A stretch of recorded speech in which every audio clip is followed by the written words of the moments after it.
বিহারীনাথ পাহাড় ঘুরতে যাওয়ার পার্ট 2 ব্লগ।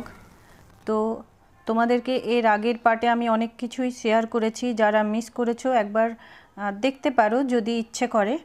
তো দেখো নেক্সট পার্টে আমি যেটা তোমাদেরকে দেখাবো সেটা হচ্ছে এই যে রোমাঞ্চকর একটা রাস্তা, এই রাস্তার মধ্যে দিয়ে আমার বোনপো, আমার ছেলে, আমি, আমার হাজব্যান্ড সবাই মিলে পৌঁছে গেলাম।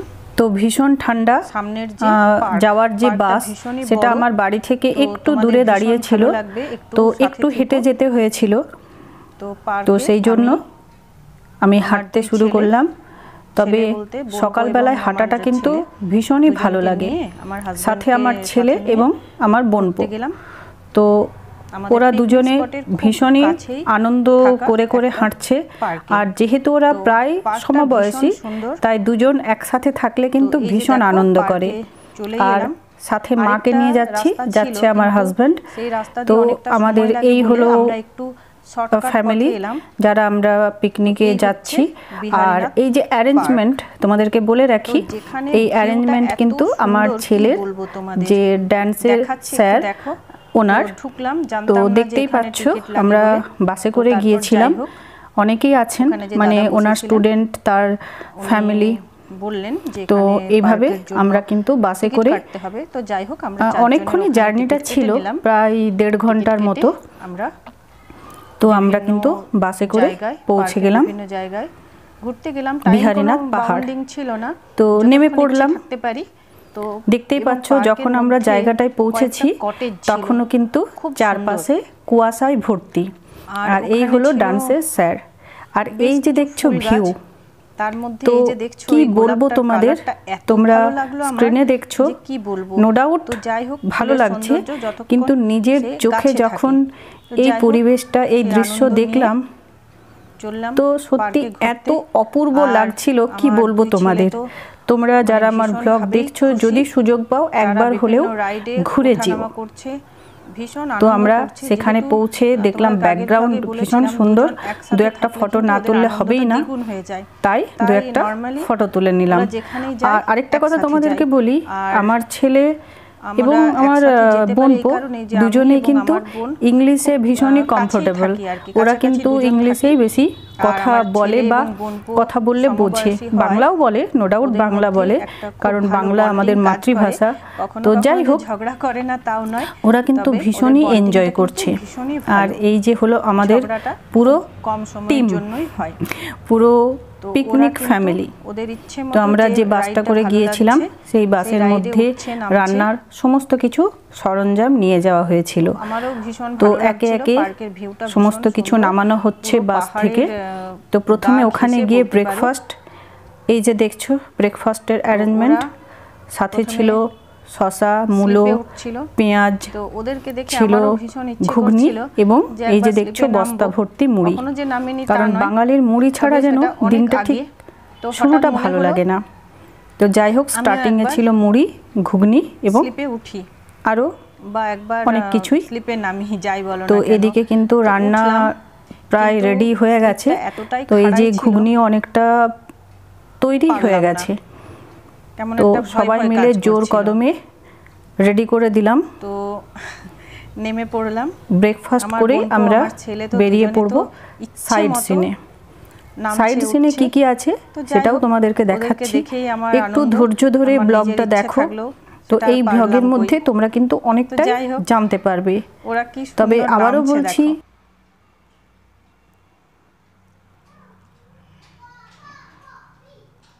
তো ওদের সাথে অনেকটাই মজা করছিলাম।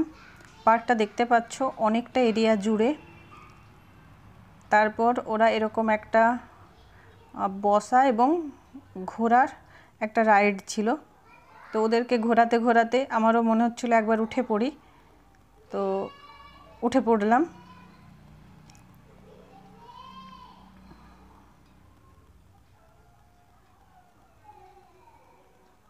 খুব ভালো লাগছিল। তো কে ঘোরাবে, তো হাজব্যান্ডকে বললাম তুমি একটু ঘুরিয়ে দাও, তো ও আমাদেরকে ঘুরিয়ে দিল।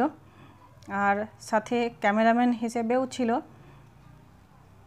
তো ভীষণই মজা করছিলাম, খুব ভালো লাগছিল। আর আমি ওঠাতে আমার ছেলেও তো খুব খুশি হয়েছিল, আমার বোনপোও খুব খুশি হয়েছিল। ওরাও কিন্তু ভীষণ মজা করছে।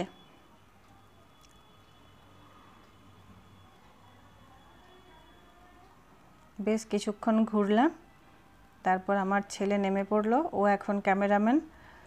ও বারবার বলছিল বাবাই তুমি ওঠো, ওর বাবাকে উঠতে বলছিল। তো ওর বাবা প্রথমে উঠতে চায়নি, যেহেতু ছেলে বারবার করে বলছিল তাই লাস্ট পর্যন্ত ও উঠলো।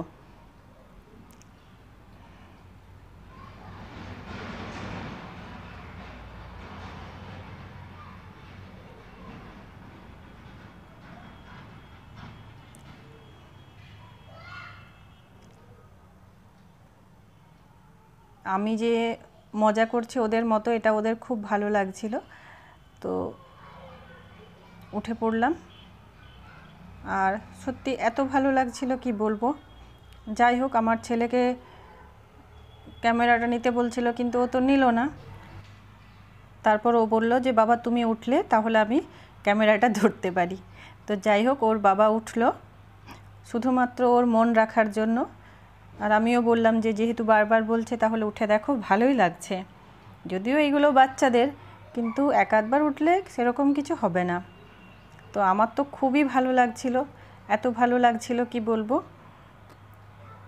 তো এরকমভাবে অনেকটা আনন্দ করলাম ওদের সাথে। তারপর পার্কের আরও যে বাকি জায়গাগুলো সেইগুলো একটু ঘুরে দেখতে গেলাম। আর ওরা তো আরও অন্যান্য যে রাইডগুলো সেইগুলোতে চেপেছিল, দেখতেই পাচ্ছ কত মজা করছে তারা। আর দূর থেকে দেখতে পাচ্ছিলাম পার্কের এক ধারে বাবা বিহারীনাথ অর্থাৎ মহাদেবের একটা বিশাল বড় মূর্তি ছিল। তো ওখানটায় যাওয়ার ইচ্ছে হচ্ছিল। তো ওরা এখানে যেহেতু রাইডে ব্যস্ত ছিল, ওর বাবা ওদেরকে দেখছিল, আর আমি একা একা কিন্তু ওই পাশে ঘুরতে গেলাম। তো তার আগে দেখো, তোমাদেরকে এটা শেয়ার করতে ভুলে গেলাম, সেটা হলো যে অনেক দিন পর দোলনাতেও চাপলাম।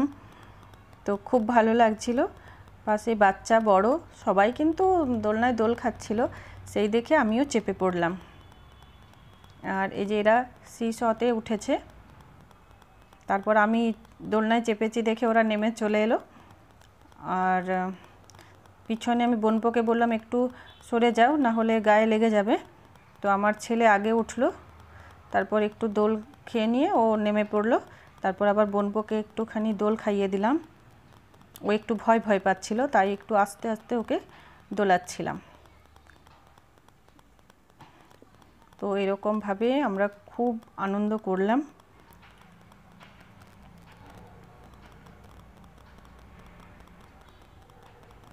হঠাৎ করে দেখলাম পাশের দোলনাটা ফাঁকা, যারা চেপেছিল তারা চলে গেল। তো আমি উঠে পড়লাম।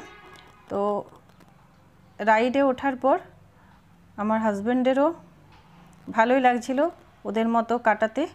তো দোলনা ফাঁকা দেখে সেও চেপে পড়ল। তারপর আরও একটা আমরা রাইড পেলাম, একটু চেয়ারের মতো বসার মতো ব্যাপার। তো ওখানেও চেপে খুব ভালো লাগছিল, ওদের সাথে আমিও চেপে পড়লাম। আর ভীষণভাবে মাথাটা ঘুরছিল এই রাইডটাই চেপে। তো আমার মনে হচ্ছিল নেমে যাই, কিন্তু আমার ছেলে আর আমার বোনপা এত মজা করছে দেখে দেখলাম যে ওদের আনন্দ দ্বিগুণ হয়ে যাচ্ছে আমি ওদের সাথে থাকলে। তো সেই জন্য আমিও চেপেই থাকলাম, ওদের সাথে বেশ কিছুক্ষণ ঘুরে নিলাম। তারপর আরও একটু পার্কের একদিকে একটা রাইড ছিল, সেখানে ওরা একটুক্ষণ চেপেছিল। তো দেখলাম ওরা নিজেদের মতো একটু ঘুরুক, কারণ পার্কটা সেদিন খুব একটা ভিড় ছিল না, বেশ ফাঁকা ফাঁকা ছিল। তো ততটা অসুবিধে ছিল না। আর যেহেতু আমার হাজব্যান্ড ওদেরকে দেখছিল, তাই আমি ভাবলাম যে একটু ওই পাশটা ঘুরে আসি। অনেকটা এরিয়া পার্কটার তোমাদেরকে বললাম। তো ওরা এখানে ছিল, আমি তো তখন ওদেরকে রেখে আমি একা একাই একটু বাকি জায়গাটা দেখতে গেলাম।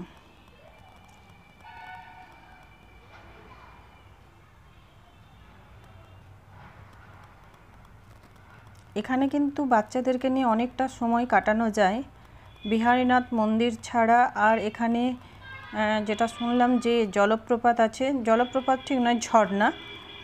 তো ঝর্ণাটা লোকাল যে মানুষ তারা বলছিল ভালো, কিন্তু নেটে সার্চ করে দেখলাম যে ততটাও ভালো নয়, আর অনেকটা দূর বলে আমরা আর বাচ্চাদেরকে নিয়ে যাইনি।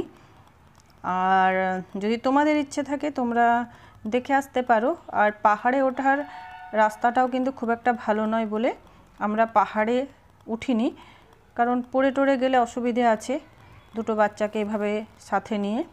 বড়রা হলে হয়তো একটু উঠতাম, কিন্তু ছোটদেরকে নিয়ে সেভাবে আর পাহাড়ে ওঠার জন্য যাইনি। তো পার্কে অনেকটা সময় আমরা কাটিয়েছিলাম। তো এই যে দেখছো বাবা বিহারীনাথের যে মূর্তি, অনেকটাই বড়, আর পিছনে ভিউটা খুব সুন্দর, পিছনে পাহাড়। আর এখানে একটা ছোট্ট ব্রিজের মতো ছিল, যদিও তখন জল ছিল না। তো ব্রিজটার উপরে দাঁড়িয়েছিলাম, দু একটা ফটো তুললাম। তারপর ওখান থেকে নেমে একটু মনে হলো যে বাবা বিহারীনাথের চরণে একটু আশ্রয় নিই। তো নেমে পড়লাম, নেমে বাবা বিহারীনাথের চরণে বসে পড়লাম। দেখতে দেখতে দেখছি আমার সাথে সাথে আমার ছেলে বোনপো ওরাও এসে হাজির। তো ওদেরকে নিয়ে একটুখানি বাবার চরণে বসে পড়লাম। আর সত্যি কথা বলতে কি, শীতকাল হলেও রোদটা বেশ ভালোই লাগছিল, আর ওখানে একটু বেশ ছায়া ছিল, তাই ভালো লাগছিল বসে। কিছুক্ষণ ওখানে বসে তারপর ওখানে একটু উঁচু জায়গায় একটা সুন্দর জায়গা ছিল, যেখান থেকে পুরো পার্ক এবং পাহাড়ের যে ভিউ সেটা খুব সুন্দর দেখায়। তো পার্ক পুরোটাই ঘুরে নিলাম, তারপর ওপরে উঠে পড়লাম। সেখান থেকে আমি আমার হাজব্যান্ডকে দেখাচ্ছিলাম যে কত সুন্দর ভিউটা দেখো।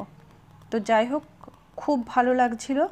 আর পাহাড় থেকে যেন কুয়াশার চাদর সরাচ্ছিলই না, পুরো পাহাড় কুয়াশায় ঢাকা। এদিকে কিন্তু পার্কে দেখো প্রচণ্ড রোদ ছিল, কিন্তু অদ্ভুত ব্যাপার, পাহাড় কিন্তু কুয়াশায় ঘেরা। তো এই দুইয়ের যে একটা ভীষণ সুন্দর একটা সৌন্দর্য, একদিকে কুয়াশা একদিকে রোদ, পাহাড় পার্ক, তো এত সুন্দর ভিউ কি বলবো, ভীষণই সুন্দর লাগছিল। তোমরা যদি কেউ গিয়ে থাকো তাহলে হয়তো রিলেট করতে পারবে, আর যদি কেউ না যাও, এই যে দেখছো কত সুন্দর, দারুণ লাগছিল। আর পাহাড়টা দেখছো পুরো কুয়াশায় ঢাকা। তো এই হলো ওখানকার সব থেকে উঁচু জায়গা, যেখান থেকে পুরো পার্কটাকে এক নজরে দেখা যায়। এই যে পার্কটা দেখো কতটা এরিয়া জুড়ে, এই যে পাহাড় পার্ক সব কিছু মিলেমিশে একাকার, একটা অনন্য সৌন্দর্য আর কি। তো যাই হোক, ওপর থেকে এই এত সুন্দর ভিউ দেখে চোখ জুড়িয়ে যাচ্ছিল। আর ওখান থেকে কটেজগুলো দেখা যাচ্ছিল। তো ওদেরকে নিয়ে ওখানে একটু ঘুরে কিছু ছবি টবি তুলে তারপর কটেজের কাছে গেলাম, নেমে পড়লাম।